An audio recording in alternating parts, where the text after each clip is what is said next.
Something daredevil happened on this day in Greenleaf Hospital at about 6 hours earlier. A fatal accident just occurred and wounded victims were rushed in.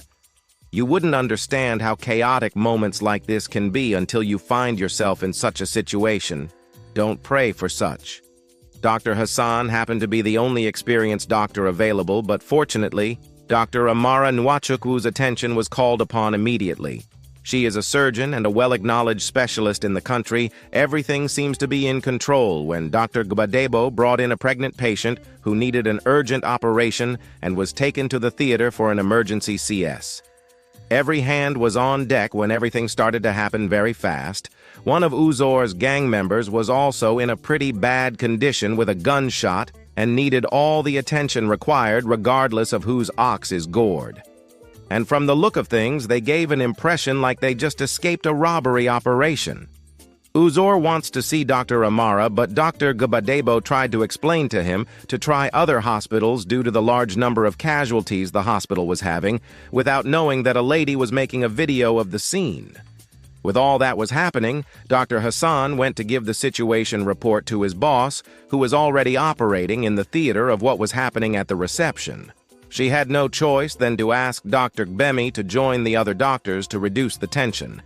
Uzor tried as much as he could to make him see reasons on why the man on the stretcher needed an urgent operation, but the doctor's point of view was conflicting with that of Uzor. Uzor had to do it the other way since that was the only way and nobody could stop him. Obina just got information that the police were on their way. Uzor no longer cared what was about to happen. He told Akane to do the needful. Everyone still thought it was a joke until the scene began to take another dimension like a robbery attack. Uzor and his boys were actually armed men. At that time, the security guard was already inside the reception to arrest the situation. Uzor ordered him to go lock the gate, but he had to prove to whomever why he is the security guard and was wasted like a chicken. The gunshot made everywhere, still down to the theater. Dr. Amara knew that there was a problem. At this point, every door and windows were locked and everyone was asked to submit their phones. Dr. Hassan had to search the remote key from the security guard, and Uzor locked the gate from the control. Finally, Dr. Amara came out. Uzor's problems seemed half solved. He wants her to save his brother, Chima. Doctor equally had the guts inside of her. I wonder who she is. She ordered Uzor and his men to put their guns down if they needed help. They had no choice here. She had a check on Chima. He is still doing fine, but she suggested that they be transferred to another hospital because she has a mother and a child to also save. Uzor wouldn't accept this. Killing her isn't an option. He threatened to kill the little boy if she doesn't obey, but Dr. Amara stood her ground. Uzor also meant every word of his, but thank God that there were no bullets. He could have killed the boy. Suddenly, the police arrived. They ordered Uzor and his men to surrender, but it wouldn't come that easy. The lady who made a video of Uzor somehow got her way out of the premises and had to aid the police investigation. The video was immediately sent to Mr. Okafor, who is the commissioner of police. Mr. Okafor was surprised that it was Uzor and became restless. So what went wrong? Uzor was related to Mr. Okafor by marriage. Uzor's mother and brother, who was critically injured, now had to plead and probably paid a huge amount to free Uzor, who had been in jail for 6 years as a criminal. Mr. Okafor, by virtue of his position, had to free him from prison perhaps on illegal authorization. This may cost him his job now, so he sent one of his best men, Officer Beatty, to bring Uzor alive.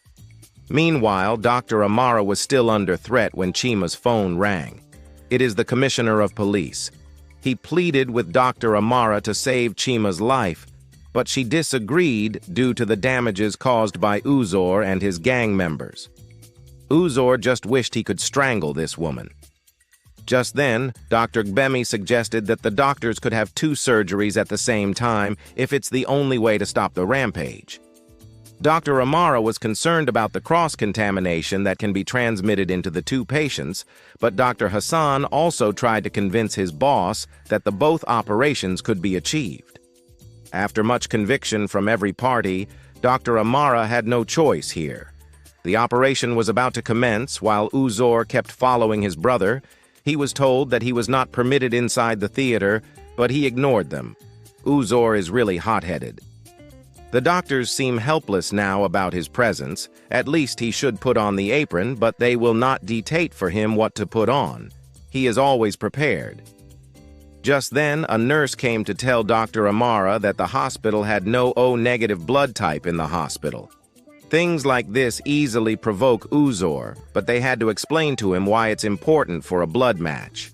And since Chima is Uzor's brother, they could have the same blood type. The nurse was about to get a sample from him when he remembered that he could be injected. He told them to call the blood bank for blood. Uzor had already seized her phone and had to give her back to contact the blood bank. It didn't take long before the blood arrived. He ordered everyone to remain still while he went to get it with Dr. Hassan and locked the doors. But something also happened outside of the hospital premises. The police informed them to open the gate to receive the blood. Uzor just found out that the gate has been jammed, and it will require manual opening. This could be a trap for him and his boys.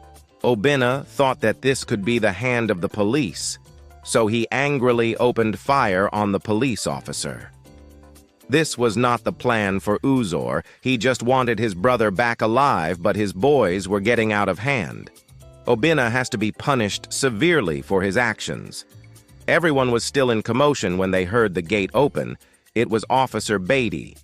There was a swap in personality in order to arrest the situation, but what will happen? Officer Beatty was already in and was searched thoroughly, but in every operation there are always mistakes. The cooler containing the blood wasn't checked. He was taken to the room where he was to deposit them. Yes, we were right about the cooler. Officer Beatty was giving the situation report when Obinna almost caught him. He acted accordingly and left his gadgets inside the cooler. We haven't talked about what actually transpired with the gunshot Chima sustained. Chima and Uzor are blood brothers, and after Uzor was freed from prison with the help of his brother, life became anew again, even though Chima's wife never liked Uzor. Life wasn't easy for Uzor as an ex-convict in the trenches. Chima couldn't watch his brother suffer, so he offered to connect him with a government contract he secured, which was worth 200 million naira.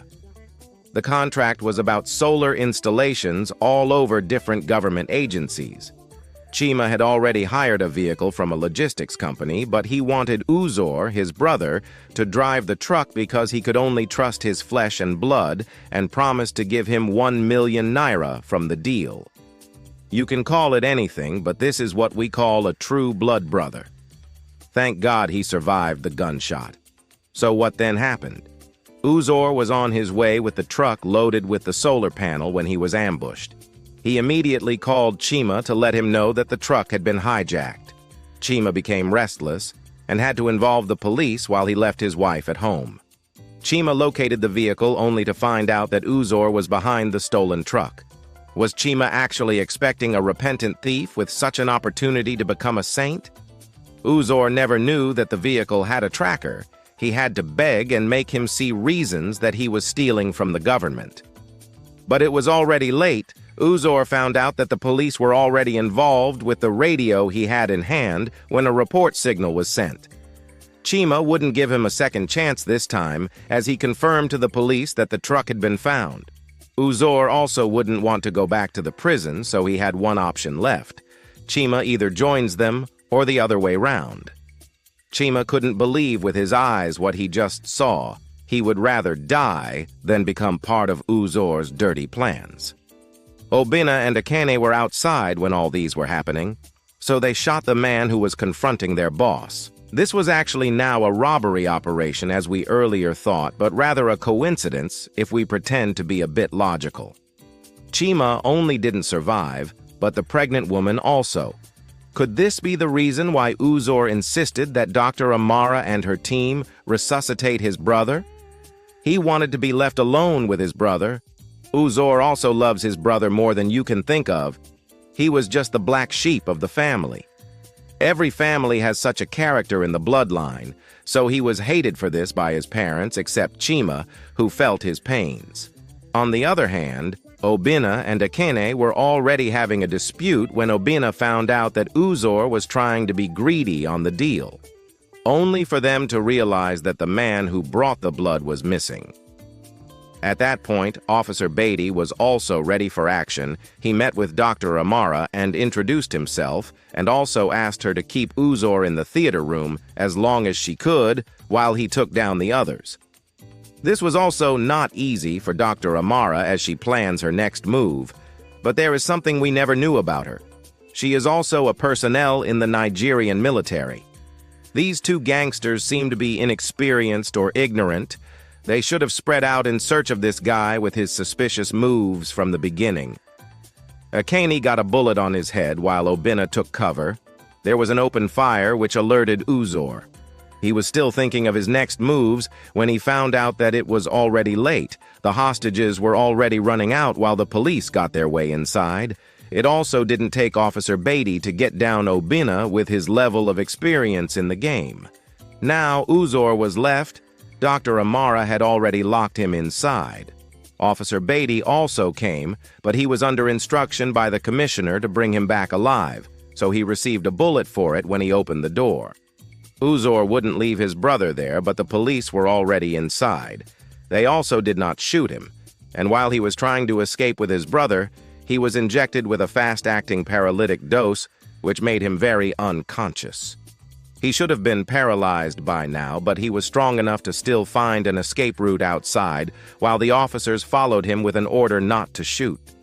But Uzor will always be stubborn even inside the grave. The officers had no option than to shoot him, and Uzor met his end. What do you think happened afterwards? Watch out for Criminal. Thanks for watching. Please comment your thoughts, and also like and share this video for more super amazing videos that we are bringing to you. And if you're watching from our YouTube channel, you can also subscribe and turn on your notification for more. Thank you.